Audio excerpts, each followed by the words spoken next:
देख्ने र सुन्नेहरूले तिम्रो र मेरो प्रेमलाई अन्तर्जातीय प्रेम भने होलान्। तर प्यारो मान्छे, प्रेम मलाई लाग्यो अनुसार प्रेमको कुनै जात हुँदैन, धर्म हुँदैन, भाषा हुँदैन। यो त दुई अथवा एक मूर्खहरूको मनमा फुल्ने एउटा भ्रम हो जस्तो लाग्छ।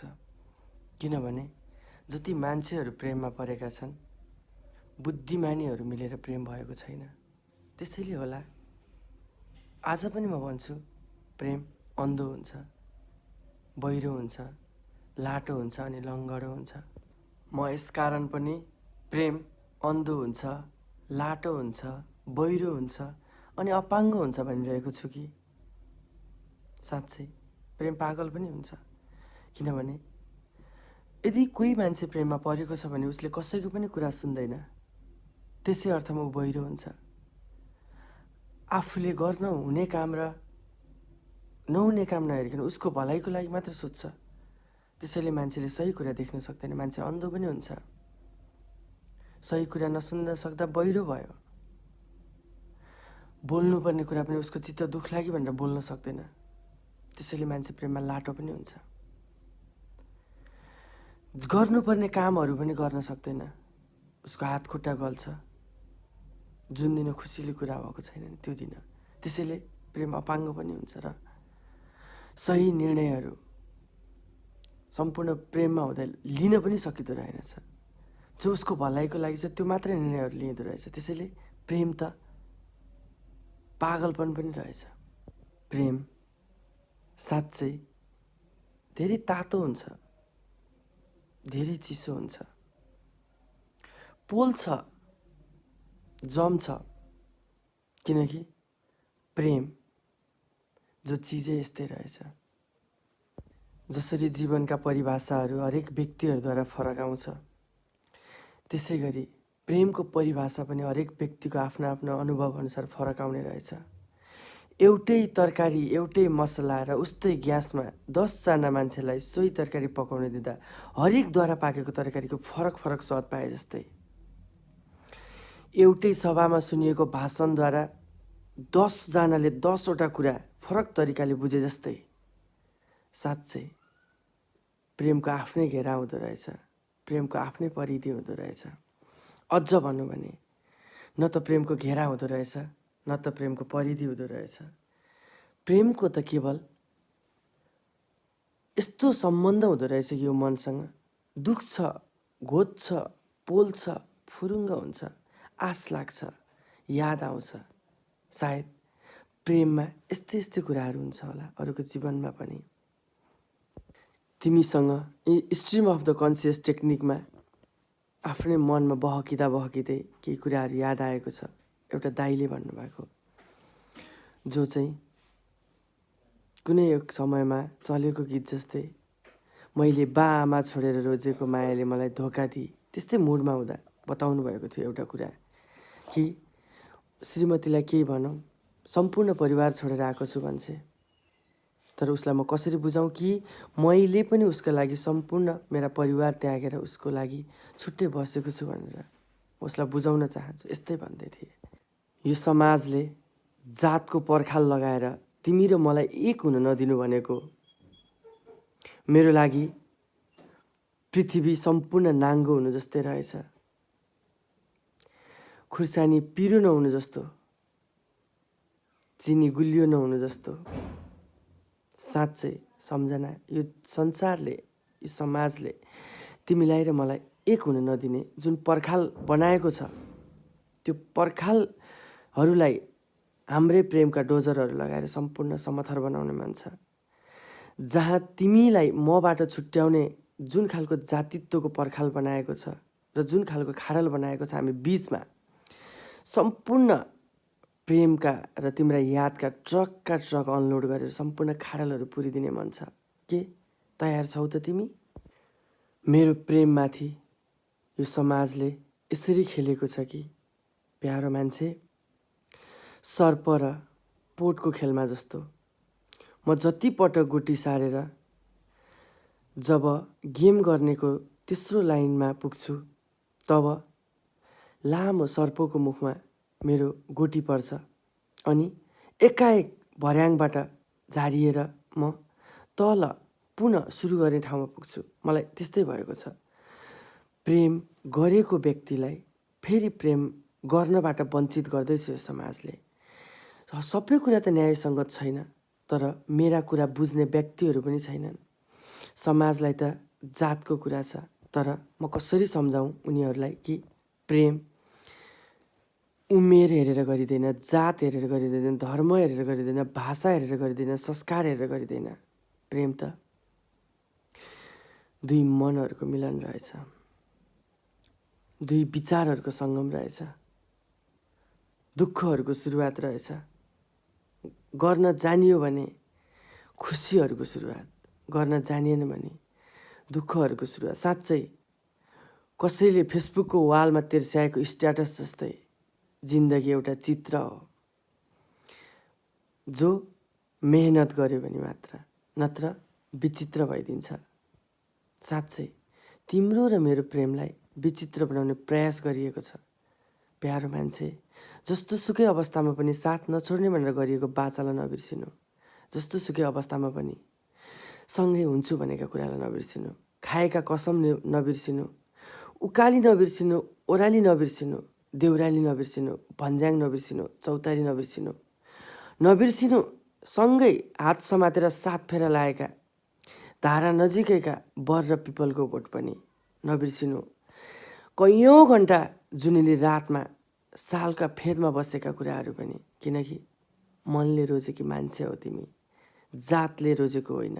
त्यसैले जातित्वको पर्खालहरू भत्काएर मलाई त मै जस्ता कैयौँ प्रेममा बिछोडको स्थितिमा पुग्नु परे कैयौँ जोडीहरूको मिलन गराउने मन छ कि म र मेरा योजनाहरूलाई सफल बनाउन तिमी साथ दिन्छौ? प्यारो मान्छे, सम्झना तिमीले मलाई सोधेकी थियौ कुनै दिन स्कुलको पछाडि लगेर कि सफल भिजेपछि पनि न्यानो हुने कुरा के हो? तिमीलाई कसैले यो प्रश्न सोधेको थियो। मैले प्रत्युत्तरमा भनेको थिएँ कि भिजेपछि न्यानो हुने भनेको त प्रेममा हो। जति भिजिन्छ प्रेममा उति हल्का मन हुन्छ। अरू कुरामा भिज्दा मात्र हो गरौँ हुने। प्रेममा भिजेपछि हलो हुन्छ मन। त्यसैले त हरेक मान्छे प्रेममा डुब्न चाहन्छ, प्रेममा पर्न चाहन्छ, भले उसको अगाडि दुःखका पहाडहरू किन नहोस्। एक दिन उमेशले भन्दै थियो कि उसलाई भन्न मन थियो अरे तिमीसँग कि हजुर त मेरो भाउजू हो। भाउजूको न कुनै जात हुन्छ, न कुनै धर्म हुन्छ। भाउजू त केवल आमा हुन्छ। भाउजू त केवल पूजनीय हुन्छ, जसलाई कर्के आँखाले अथवा छड्के आँखाले हेऱ्यो भने मात्रै पनि सयौँ गौ हत्या जस्तो पाप लाग्नेछ। उसलाई यस्तै कुराहरू सुनाउन मन थियो, तर उसले तिम्रै डरले भन्न सकेको थिएन भाउजू चाहिँ। सबै मान्छे कहाँ धोकेबाज हुन्छन् र प्यारी। मैले मेरो आमालाई देखेको छु, मेरो दिदीलाई देखेको छु अनि मेरो बहिनीलाई देखेको छु। त्यसैले म यकिनका साथ भन्न सक्छु कि सबै छोरी मान्छे धोकेबाज हुँदैनन्, सबै छोरी मान्छे विश्वासघाती हुँदैनन्। कोही ममताको खानी हुन्छन्, कसैको धोका दिने बानी हुन्छन्। सम्झना, मेरो प्रेम त गर्भमा रहेको कुनै जन्मिने बाँकी शिशु जस्तो भएछ। नजन्मिनु भनेको अस्तित्वमा नहुनु होइन रहेछ। नजन्मिनु भनेको त के चाहिँ रहेछ भने कति छ थाहा नहुने, कत्रो छ थाहा नहुने, कस्तो छ थाहा नहुने, केवल छ भन्ने थाहा हुने। त्यस्तै रहेछ नजन्मिएको शिशु जस्तो। मेरो प्रेम पनि गर्भमै थियो। छ, कति छ देखाउन सक्दिनँ। मनमा तिम्रो प्रेम छ, मलाई नै थाहा छ। त्यसैले म भन्छु यकिनका साथ कि जुन कुरा अस्तित्वमा छ ती सबै कुराहरू देखाउन मिल्दैन। त्यसो त मैले तिमीलाई गर्ने माया पनि कति हो भनेर म देखाउन सक्दिनँ। त्यसैले त म भनिरहेको छु, रिस गर्ने, लोभ गर्ने, ईर्ष्या गर्ने, प्रेम गर्ने कुनै पनि कुराहरू देखिँदैन। देखिन्छ त केवल प्रेमको आश मात्र हुँदो रहेछ हरेक समय। मलाई त रुपियाँ जस्तो बन्नु मन छ, जुन चाहिँ च्यातिएको भए पनि चलोस्, हरेकलाई मनपर्ने, च्यातिएको भए पनि चल्ने, खुम्चिएको भए पनि चल्ने, भिजेको भए पनि चल्ने, ओसिएको भए पनि चल्ने, छेउछेउमा केही डढेको भए पनि चल्ने, जस्तो सुकै बिग्रेको अवस्थामा पनि चल्ने, हरेकलाई मनपर्ने। साँच्चै मलाई रुपियाँ जस्तै हुन मन छ। सोचेको थिएँ प्रेम प्रस्ताव अस्वीकार गरेको खण्डमा म त आत्महत्या गर्छु होला भनेर, तर आत्महत्या गर्नु भनेको त सबैभन्दा साहसिक काम रहेछ, किनकि यो संसारमा सबैभन्दा प्रेम आफूले आफूलाई गर्छ मान्छे।